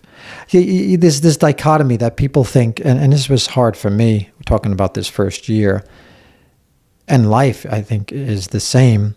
Just because you're doing everything right. I used to think it was like linear. You do something right, and this is going to be the result. We could be doing everything right, and I could still be tremendously just brokenhearted and sad. And that was a big light bulb for me the first year, that I'm doing as good as I can. I'm with my kids. And like you said, I think the biggest pain is, you know, you talk to Sequoia and seeing my kids suffer. Because once again, we want to protect. We're the warriors and you can't do anything. But one of the biggest things I learned was I don't have to feel good just because the result. Don't attach to feeling good thinking whether you're going right or wrong. Actually, I think the more we're in the moment, healing is feeling, and feeling is healing. But it's going to make us feel like we're going today, like with this conversation. I don't feel great all the time, but I'm doing the best I can. Yeah. And I think those people who bring it up, I have a different take, yeah, but I'm not as hard as that. But I would say if that person didn't come up to me prior and then said that, like, where the fuck you been? Yeah. You could have reached out some way or another. And it's people, I think they just, like you're saying, they don't feel comfortable with it and they don't know how to react with it. And therefore they do stay away. Because we talked about this. I had people in my life that were close to me, but when this happened, they have shared with me why they weren't close to me. And that was because it brought up a lot of stuff for them. But if that's the case, how can we ever be there for anybody else? Because it's always going to bring us back to something else. So I think what you're saying, I got a couple of, like you, somebody called me and said, look, I just got diagnosed with breast cancer and this and that. I'm not a doctor, but they're watching the way we're living. And we're not doing it for them. I, like you, not a lot of people knew about Jane the first 5 years. It was my family's journey. But I think it's important to be able to talk about this stuff. And life does go on. We're living, look, we're here, we're laughing, we're crying, we're living life. We're having all our emotions. And I think it's important for people to see and feel, because a lot of people, like you say, they stuff it, and then it comes out in alcohol, in drugs, in sex, in buying clothes, dysfunction. And we're here, we're facing it. And you know what? Jasmine and Jane are so fucking proud of us today. Yeah. They are looking down on us and say, you know what, thank you. Thank you. And you're right, they made it. They're a big part of us. Yeah. Their courage and their suffering and everything. You know, what really kept me going is my family. Yeah. You know, I've said it before. I'll say it again. Thank God for them. I don't know what I would have done without them. You know, I talked to Megan, and you know, she'll every once in a while she'll commend me. You know, because we have another friend who lost her son, same way, fentanyl. So fentanyl took Jasmine's life, and it's, you know, epidemic right now. But we have another friend in our life that lost her son to fentanyl, and you know, I don't know what I would do. And so Megan will commend me because that other friend isn't doing so hot. Like, she's still struggling a lot in life, and it's not she's having a tough time. She's got 2 other kids. She fears she'll lose another. And so she's really going through it. She's in the middle of going through it still. But so Megan will commend me for my practice and getting through this. And I really tell her, like, if it wasn't for you in Sequoia, I probably would be gone. I'd probably just leave and just never come back. Yeah, when you said a moment ago, you don't know what you would do. I know what I would do. I mean, if I didn't have my kids around, yeah, I might be gone too. Yeah, just leave. And growing up, I don't know about you, I used to think like people with mental illness or if they committed suicide, like they were cowards. And God, I was just so ignorant at the time. We don't know what people are going through. Yeah. And yeah, I agree. My kids, my 2 kids, I mean, I have to be there. We don't have a choice. Yeah. We do have a choice, but we really don't have a choice. You got to be there for your kids. Step up and be a parent. Because now, think of your age and my age, how hard we're taking this and how difficult it is. Our kids are 40 and 30 years younger than us. Yeah. And they need to know, just like we're afraid of losing another kid, they only have one parent now. Yeah. And you had one mother. Mm-hmm. So the fear of them like losing a parent, we have to live. We have to teach them. Yeah. There's definitely trauma that comes along with loss. That's for sure. I catch myself, relating to things differently now due to the trauma that I experienced from losing Jasmine. That's real.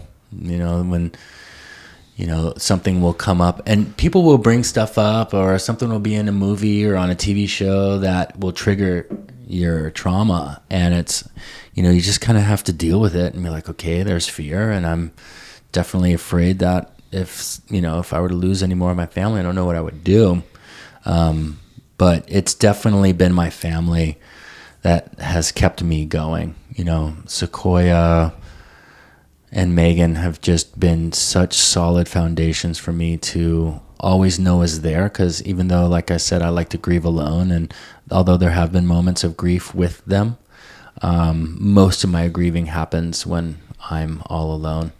But they're still there for me. Like, having them there is everything, because I know they're there. And I think when you suffer loss through death, it as I mentioned earlier, death becomes real. Not only real as it happened, but it also becomes real as it could very well happen again. Well, I'll just say that I had Molly in 2003.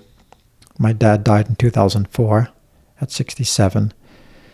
My brother died of cancer in 4 months, 5 years ago. And we were in the training together when he passed away. Remember? Yeah. And then my older brother is alive. He has lymphoma. He's doing fine. And then my wife, and you're like, what the fuck? Like, I'm insulated. This shouldn't happen again. And I don't know about you, but, I got to be careful. And this is for everyone out there. I do get angry. Like, what the fuck? Why me? And I'm a victim sometimes. And why am I always going through this? I had no death. And I had 24 first cousins. And I knew one person.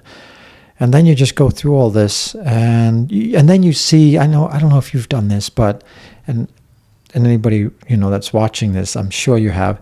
You look around and I get so fucking angry because I see people with their regular families and their grandparents and their fathers and their mothers, and they're fucking intact.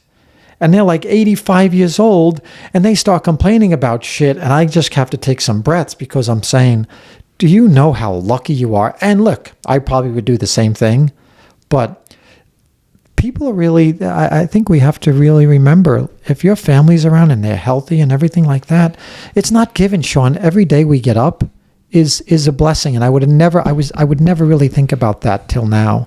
And for you, listen, mine is hard. But I watched my mother lose her son, and,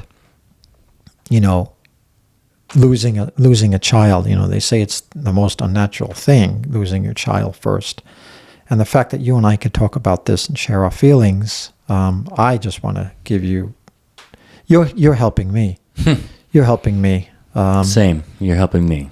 So it's an experience that is going to affect us. for the rest of our lives. But it doesn't have to be negative just because we're sad. Yeah. No, it doesn't have to be negative at all. I mean, and that's, I think, one of the common misconceptions, at least in our culture, when it comes to masculinity. It's like sadness is weakness. That's right. And it's not weakness. I actually find it to be courageous. To allow yourself to move through those emotions and feelings is courageous. And that's why I wanted to have this conversation with you, because it's not spoken about a lot, especially in the world of men. We're taught to be strong, to hide our feelings, to not get sad, to always be the rock and the pillar and the fighter and so forth. But no, like we've been affected by loss. We have lost somebody. And yeah, I've also heard that losing a child is like the most difficult emotional pain one can experience. But fuck, man, I can't imagine losing my wife. You know what? I agree. I don't know what's... Yeah. It all sucks. But yeah, you lose that person that we were together for 29 years. It's different. It's all different. It's all challenging. I think they all have different elements to it. But it's loss is loss. Yeah. And I don't think there's... I will say, if we want to be honest, when people come up to me, I don't know if they do this to you, and here's what I fucking hate, instead of the guy going up to you. I hate when people try to fucking relate to me and they say their 85 or 90-year-old fucking their parent died. So that bothers me, because I'm sorry, I lost my dad, so I'm in that club too. It's not the same. No. And when they say that, anyway. I've got a good one for you. Yes. You would have hated this. Shit, man. I hated it. Yeah. Oh my God. So I go to a party, and they're good friends of mine. And one of them has a son in his early 30s, and he's always kind of, he's been in and out of trouble. She's been working really hard to help him get on his feet, and he lived in their house forever. This is their son. This is their son. Okay.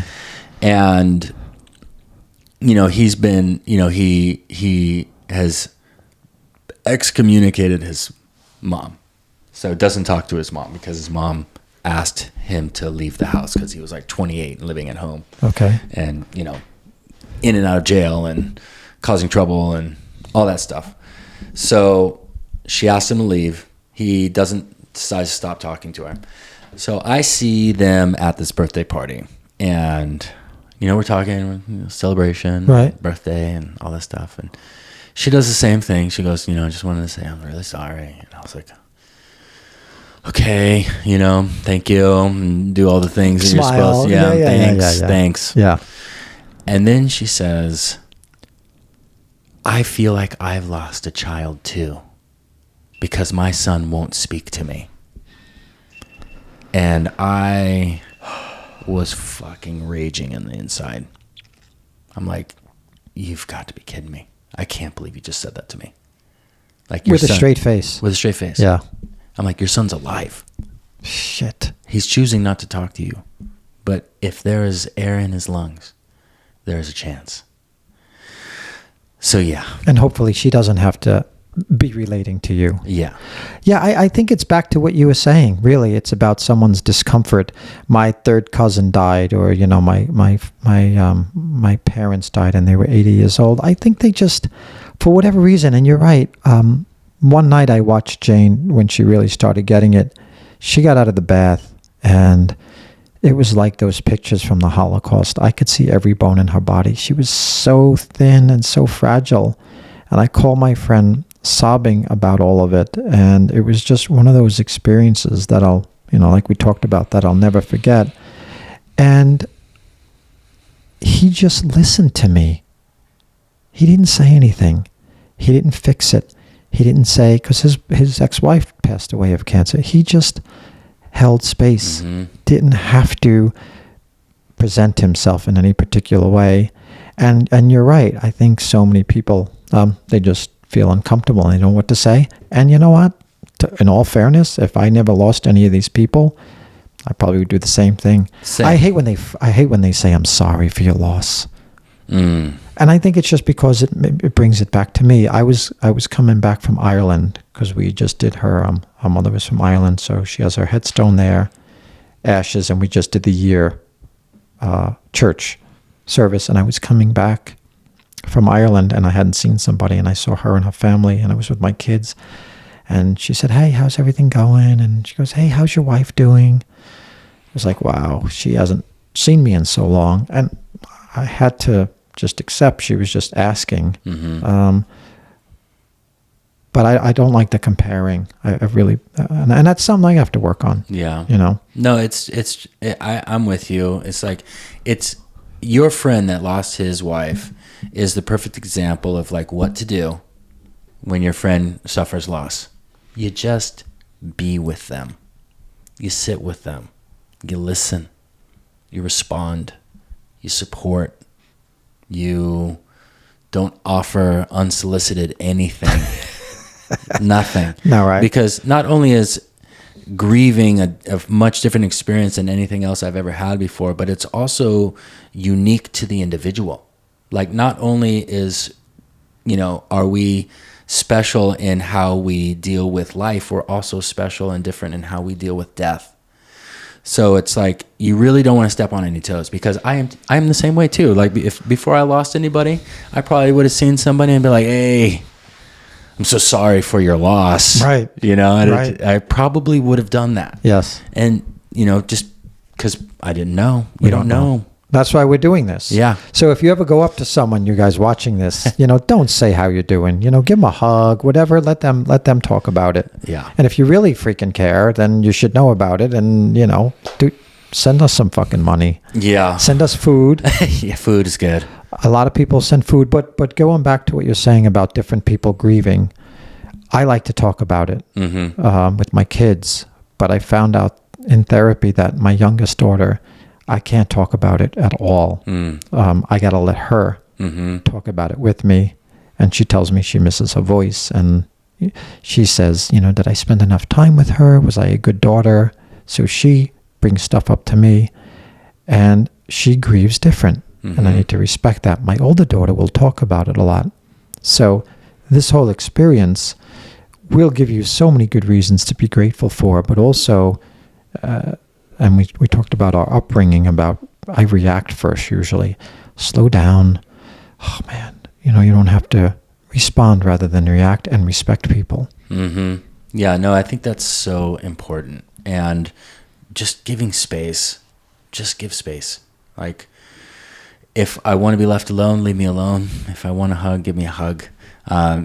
Sequoia is different than I am. She talks. She's a talker. Yeah. So, it's challenging for me because I'm not, like, I like to talk, but I don't necessarily, like, I want to be prepared. Right. I like to be prepared when I'm going to be talking about that. This loss. Is what we're going to talk about tonight. Yeah. But no, she'll just bring it up, and it's such good practice for me because she's like your oldest. She likes to talk things through and just like really understand things. And she also related to it. We saw somebody to help us move through the grief. And this therapist said, make sure you talk to Sequoia because she's probably thinking that Jasmine left because of her. Shucks. And who knows what that could like create. And so I did. And sure enough, she thought Jasmine left because of her. She goes, did she leave because I'm not a good sister? And, obviously that like ripped my heart out, because I'm like, no, I told Sequoia because Jasmine lived with us for about 3.5, 4 months before she left and OD'd. So she had lived with us. So Sequoia got to know her really well. And that was probably the hardest part about it for me is because Jasmine left in the middle of the night because she She picked a fight with me so she can leave because she wanted to go get high. So she picked a fight over nothing. We're yelling at each other all of a sudden. And she leaves at 3:15 in the morning. I catch her leaving the garage. And Sequoia, so we made the garage Jasmine's room. We set it up for her. And Sequoia would go back into the garage every morning after Jasmine left for 2 weeks, hoping that she would come back. And then she thought it was her fault. So it's amazing how kids can take this stuff on and really internalize it and take responsibility for things. So I think it's so important to talk and make sure that our kids are heard.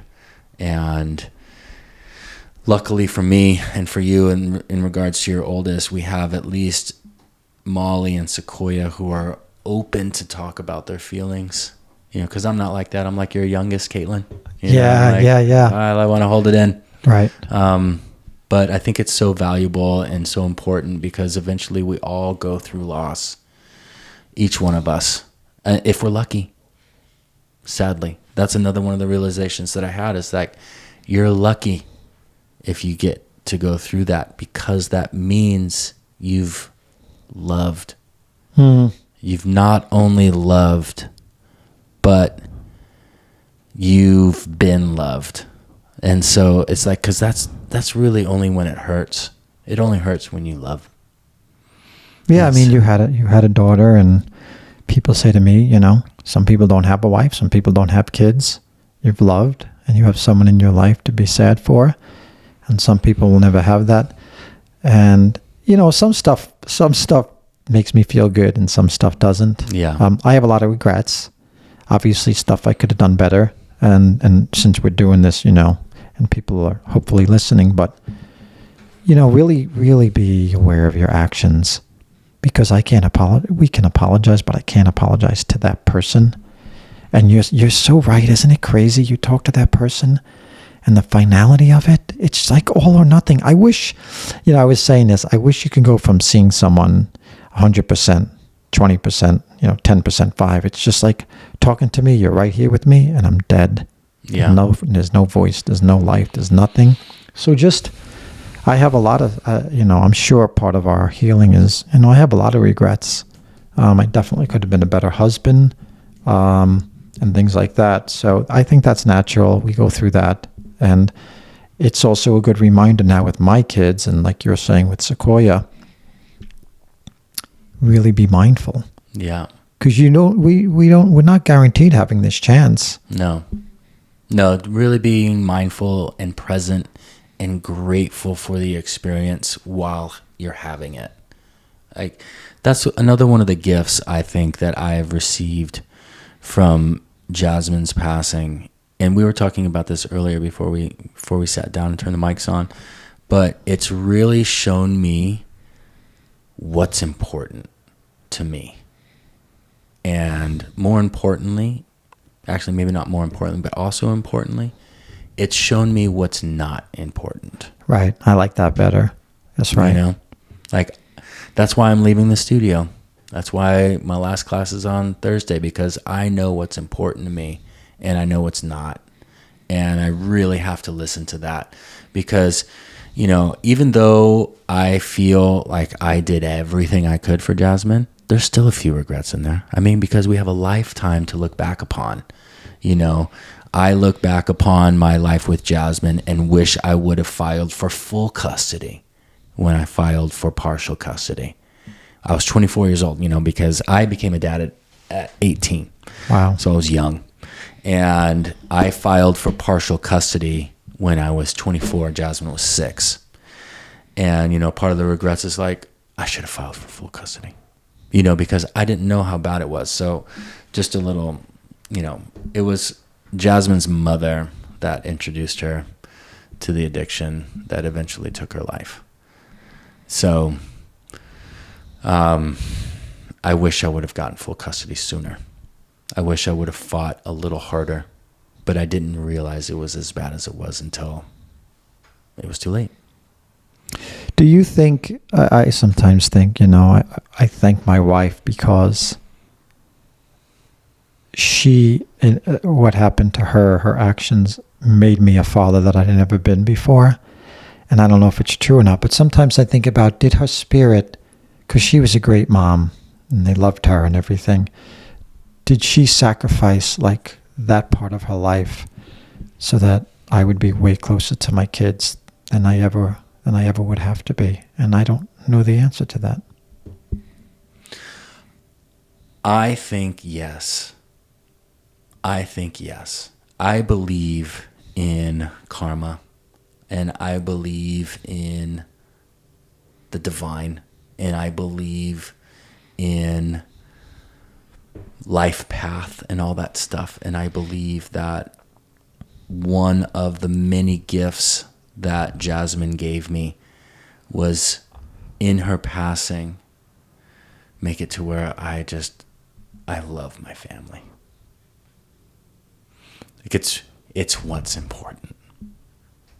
Everything else is peripheral. Gosh, what the hell happened to us? I'm 55 years old.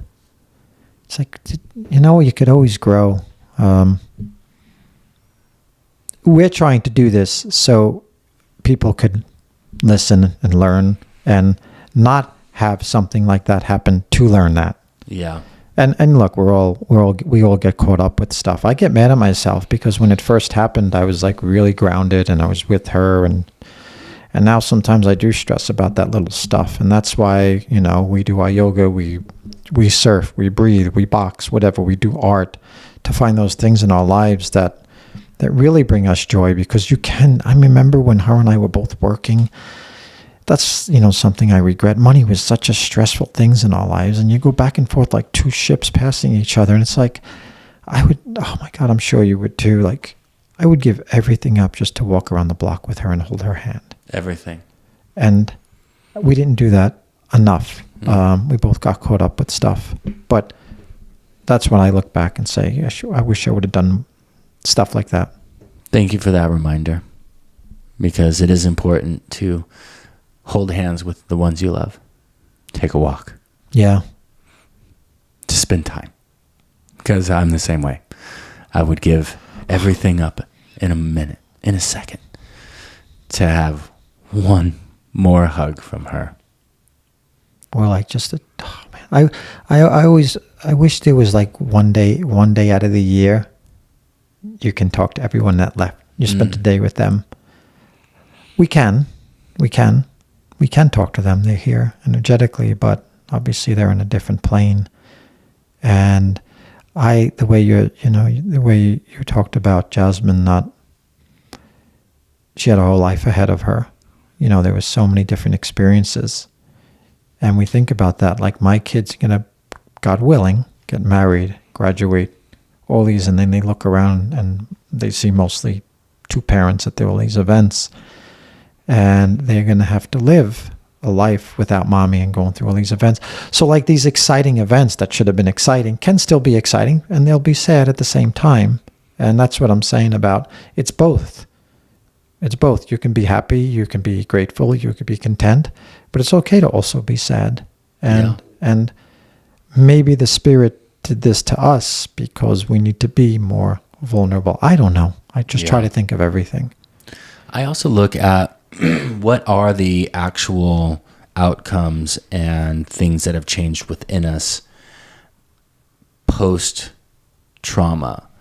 And if whatever it is that we're experiencing, for example, like being closer to our kids, being, more connected to our meaning and purpose of life, and holding what's valuable close and letting what's not valuable go.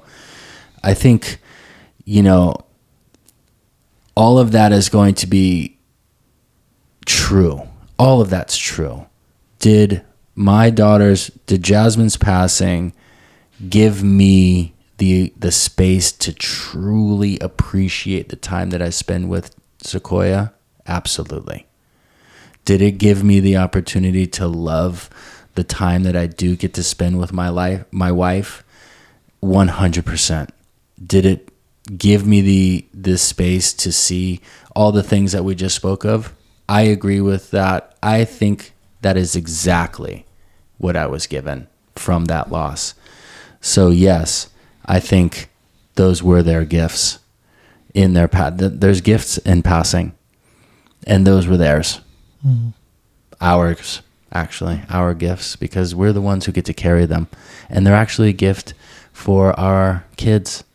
It's a gift for Caitlin and Molly and Sequoia, all of them. It may be, you have to look at both sides, because it's easy for us to look at just the incident of death as being so permanent and loss and taking away, and we don't have that person in our lives anymore. But I think this is probably one of the more valuable aspects of this conversation, is to look at the gifts that they left behind in their passing. That helps me. I want to spend as much time with Sequoia as possible. And Sequoia's 8.5, if you asked her, and if she heard that I called her 8 years old, oh man, would I be catching hell. She's 8.5, and I want to spend every moment I can with her. Like, I really do. I spend the mornings with her. I take her to school. I pick her up from school. I take her to things, and I do all. I spend the nights with her. So there is gift. Those were the gifts I received from Jasmine in her passing, and it sounds like those were some gifts that you received from Jane in her passing. I was fortunate enough to meet Jane.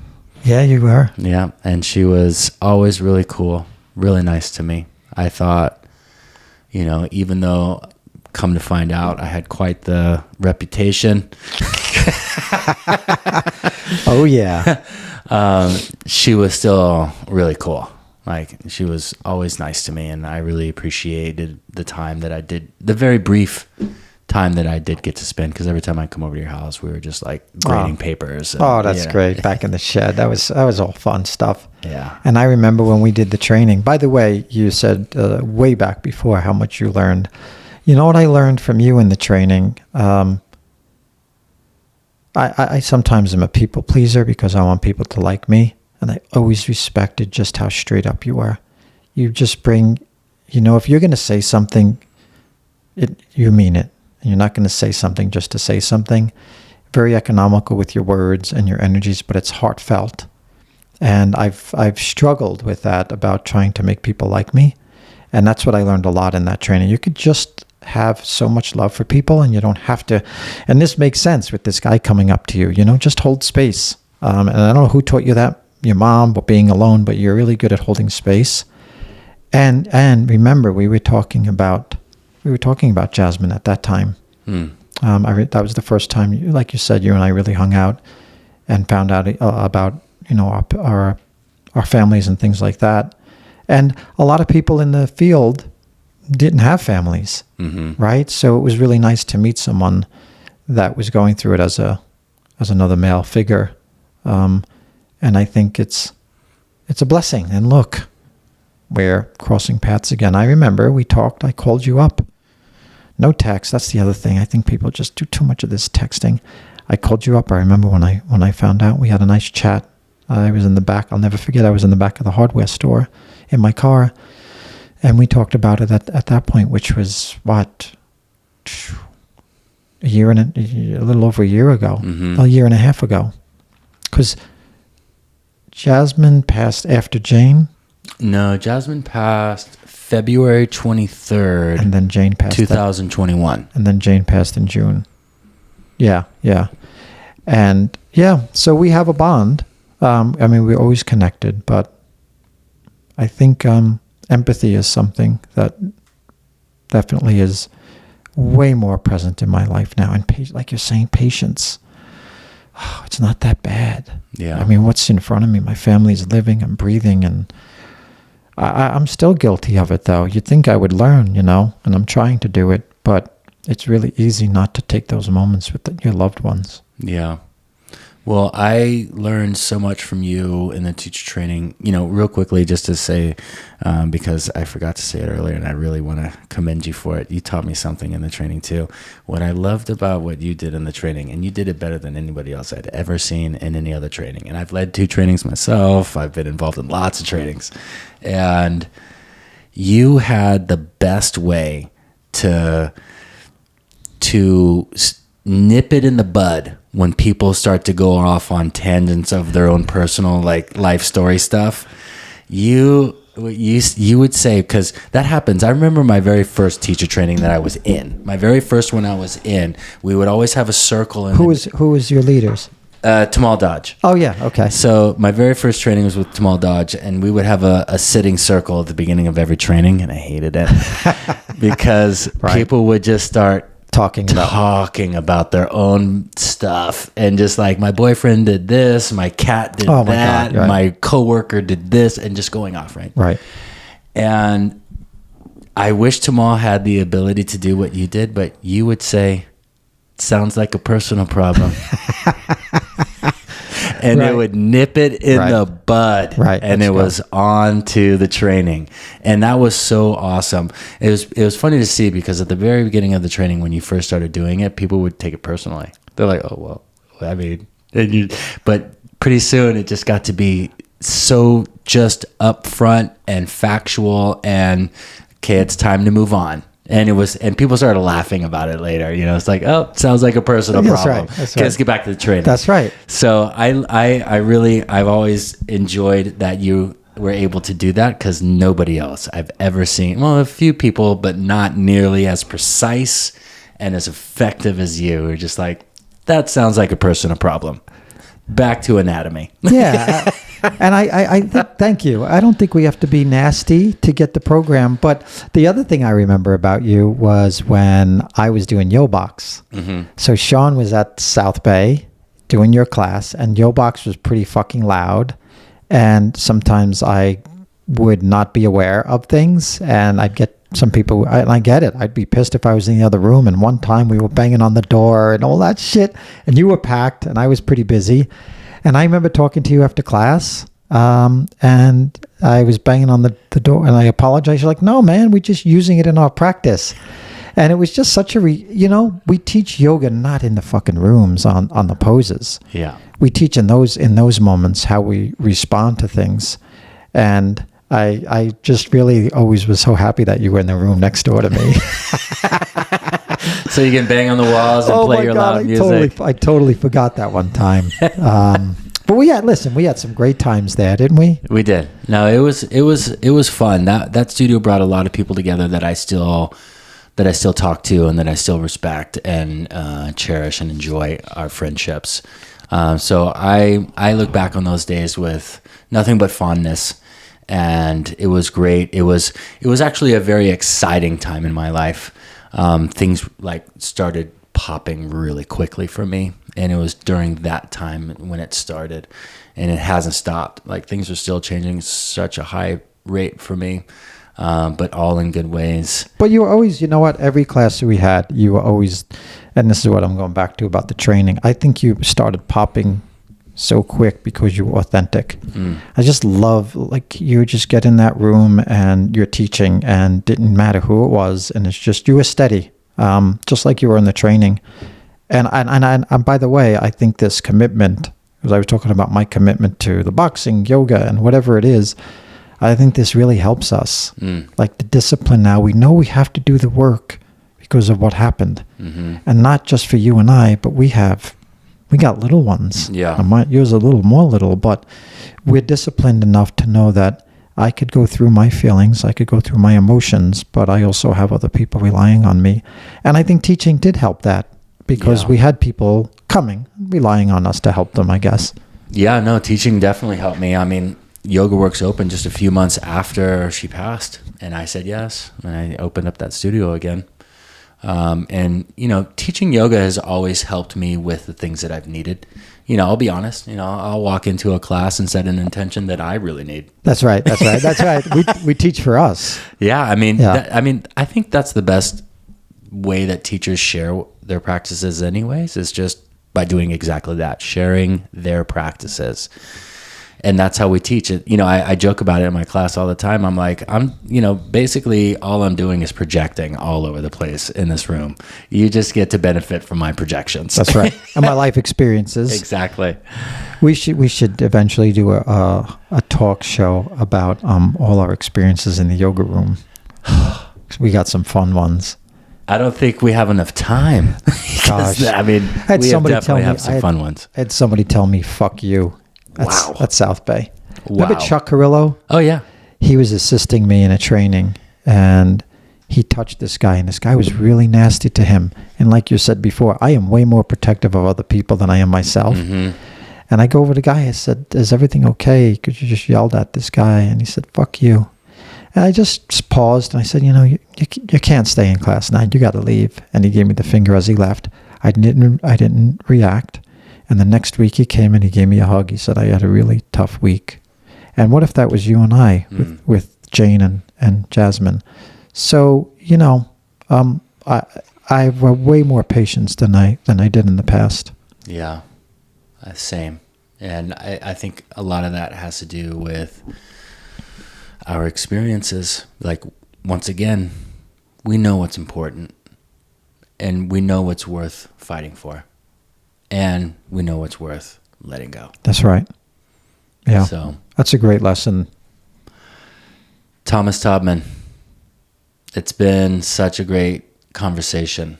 Thank you so much for your sharing, for your vulnerability, for your lessons, for your love, for your perseverance, and for all the offerings and good things that you provide for our community and the world at large. Thank you. Oh man, thank you. And thank you as well, because by being the interview, you got to go through all these emotions as well and sharing. It was a really great time to sit down and talk. It was perfect. It was perfect timing. And tell people where they can find you, where they can look you up and practice with you and do some Yo-Box with you. And where can people find you? Yo-Box. I'll put links in the description. I'm at Soul Play Yoga. Look out for some new locations. But right now I'm at Soul Play Yoga in Culver City, soulplay.yoga. And I just have Yo-Box on Instagram and Thomas Taubman Yoga. And make sure you take Sean's 90-day or whatever we may be after that. But take his classes as well. Because, look, we're dinosaurs. So come and take our classes. And namaste from Tamaste. I've never heard that before. Yeah, I started doing that. Somebody actually told me at South Bay I should patent that shit. That's funny. Namaste from Tamaste. Isn't that great? That's funny. That's good. Yeah. Well, brother, thank you again. Thanks, man. And thank you for everything. I appreciate it. Thanks. All right. Yeah, dude. Oh, wow.